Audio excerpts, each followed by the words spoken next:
Baik, kita akan melanjutkan praktikum dari topologi yang sudah kita buat seperti ini.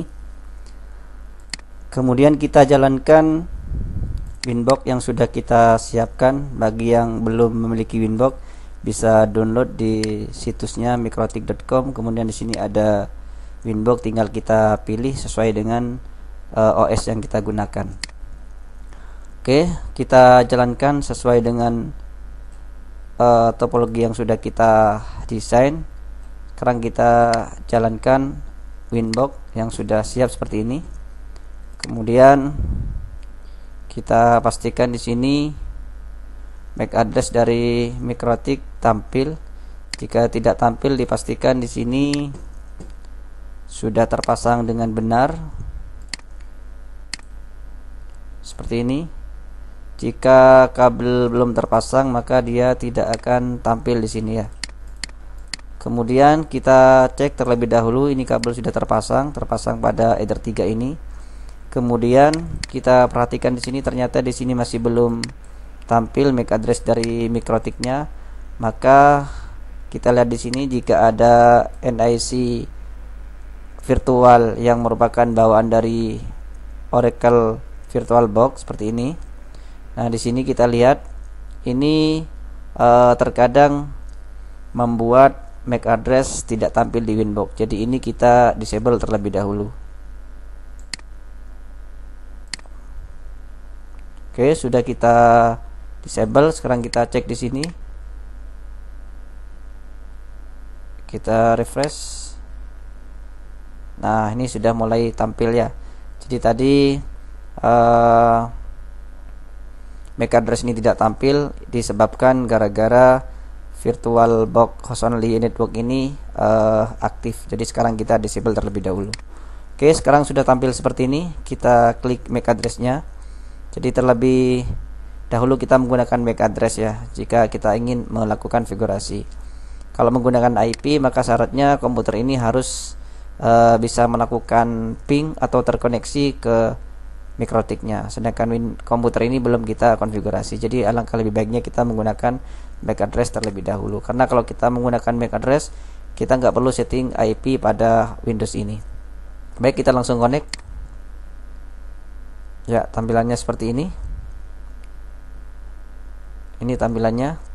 Kemudian kita akan mengkonfigurasi. Sebelum kita konfigurasi, kita pastikan di sini tidak ada konfigurasi sebelumnya yang nanti akan mengganggu yang akan kita konfigurasi. Contohnya di sini sudah ada IP-nya ya. Mungkin juga ada konfigurasi yang lain. Untuk menghindari penumpukan konfigurasi, maka saya akan melakukan reset terhadap Mikrotik ini. Di sini ada di menu sistem, kemudian reset seperti ini. Saya klik no default ini, kemudian saya reset. Yes, kita tunggu sebentar, dia akan merestart. Mungkin ini membutuhkan beberapa detik, kita tunggu sebentar.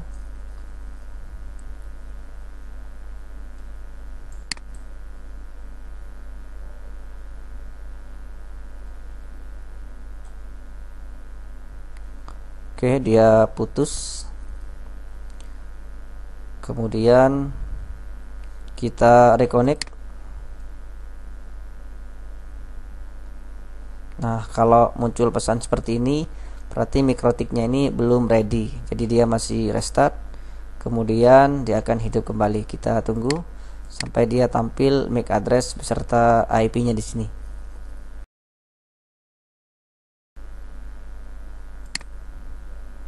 Oke, sekarang sudah tampil MAC address-nya, kemudian IP-nya 0.0.0. Ini karena tadi saya checklist untuk no default. Jadi default IP-nya Mikrotik itu adalah 192.168.88.1. Jadi kalau kita checklist no default-nya, maka IP default-nya tidak ada. Oke, seperti ini.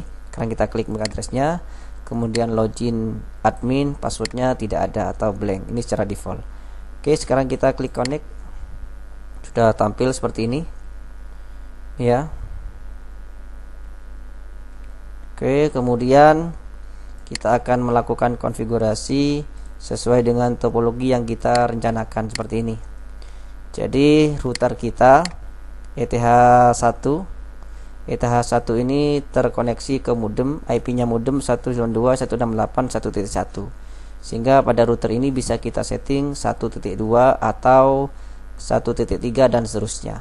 Karena ini menggunakan /24, jadi batas IP-nya bisa dimulai dari 1 sampai dengan 254. Oke. Sekarang kita setting IP ETH1, IP address ya. Kita setting di sini, kita sesuaikan, plus tambahkan di sini, kemudian 192.168.1.2 kita sesuaikan dengan topologi yang kita desain. Kemudian di sini slashnya menggunakan /24, jangan lupa kita /24 seperti ini. Kemudian di sini interface-nya arahkan ke Ether 1. Jadi kita sesuaikan dengan interface yang di sini Ether 1. Kemudian network gak perlu kita rubah karena setelah di apply dia akan otomatis. Kita apply sekarang. Nah, seperti ini. Oke, ini sudah. IP-nya sudah. Kemudian sekarang kita tambahkan gateway. Gateway ini kalau ke internet maka dia menggunakan gateway-nya modem. Jadi IP modem ini adalah sebagai gateway dari router ini untuk menuju ke internet. Jadi kita tambahkan gateway-nya IP, kemudian routers. Nah, seperti ini. Kemudian di sini kita klik plus. Ya, seperti ini. Kemudian destination-nya adalah ini. Kalau kita perhatikan di sini, tujuan si router ini menuju ke internet, karena di internet itu banyak IP ya, mungkin miliaran lebih IP internet yang ada di internet, jadi miliaran lebih, maka kita tidak mungkin menentukan tujuan itu satu persatu IP-nya. Jadi kita mendeskripsikan 0.0.0.0/0 itu adalah mendeskripsikan seluruh IP yang ada di internet. Jadi di sini kita seperti ini. Jadi destination ini adalah tujuan. Jadi tujuannya router untuk menuju ke internet. Ya, jadi kita masukkan seperti ini. Jadi di router ini otomatis sudah ada. Jadi routernya sudah mulai cerdas sehingga kita sedikit terbantu. Kemudian sekarang gateway-nya untuk menuju ke alamat ini, kita lihat di sini gateway-nya adalah ini 192.168.1.1. Jadi ini adalah pintu gerbang si router untuk menuju ke internet. Oke, sekarang kita klik di sini 192.168.1.1 seperti ini. Kemudian kita apply ya. Oke. Kita oke. Jadi seperti ini. Di sini kita bisa perhatikan jika kita salah memasukkan atau menginputkan IP gateway, di sini akan muncul pesan unreachable. Jadi kalau sudah reachable ini bisa kita pastikan sudah benar.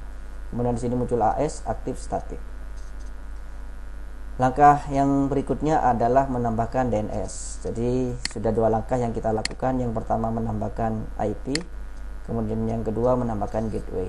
Yang ketiga adalah menambahkan DNS. Jadi DNS sini kita bisa menggunakan 8.8.8.8. Oke, sekarang kita tambahkan IP kemudian DNS ya, seperti ini.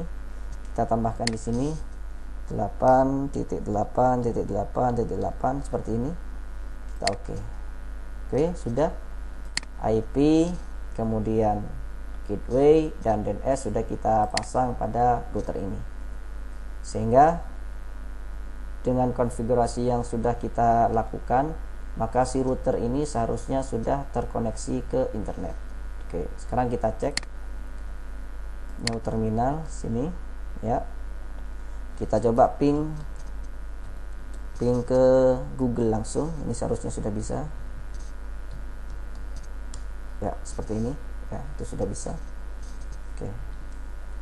Kemudian sekarang kita akan konfigurasi IP pada ETH2. Untuk kali ini saya akan menggunakan Winbox, tidak menggunakan terminal. IP address kita tambahkan sesuai dengan topologi. Tambahkan di sini 10 10 10 1/30 seperti ini. Ini ETH 2 ya. Oke. Kita arahkan ke ETH 2. Kemudian kita apply. Oke. Sudah selesai. Kemudian langkah berikutnya adalah kita akan mengkonfigurasi NAT. Jadi agar CPC ini bisa terkoneksi ke internet. Jadi kita mengaktifkan fitur NAT yang ada di router ini. Oke, kita aktifkan fitur NAT-nya. IP, firewall, kemudian NAT ya, seperti ini. Kemudian kita klik plus di sini. Kita tambahkan chain-nya adalah SRC NAT, kemudian out interface.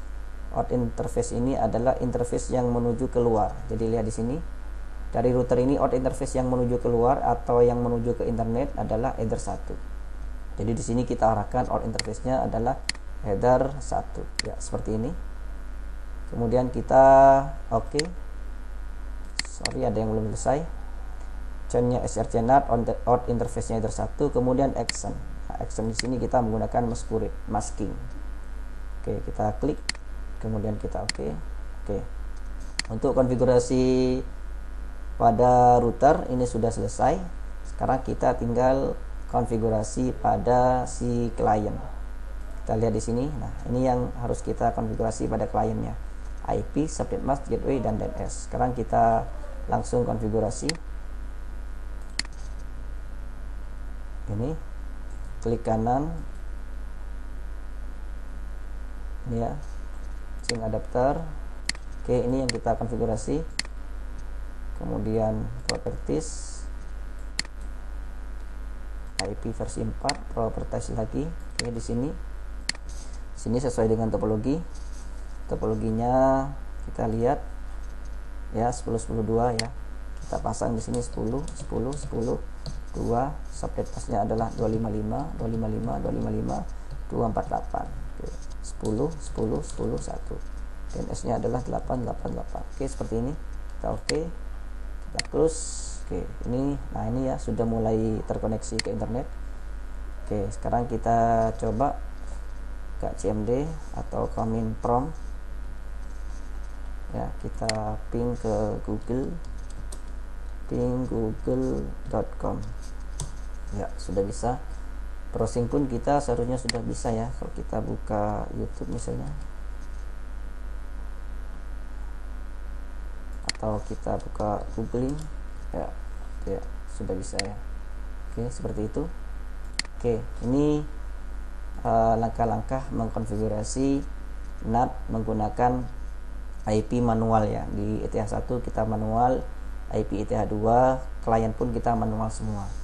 Pada video berikutnya kita akan setting pada IP ETH 1 menggunakan DHCP client, pada ETH 2 kita menggunakan DHCP server, dan pada PC kita menggunakan DHCP client atau di Optane di Windows. Oke, seperti itu pada video kali ini. Jika ini bermanfaat buat Anda, tolong di subscribe dan like pada channel ini. Oke, terima kasih.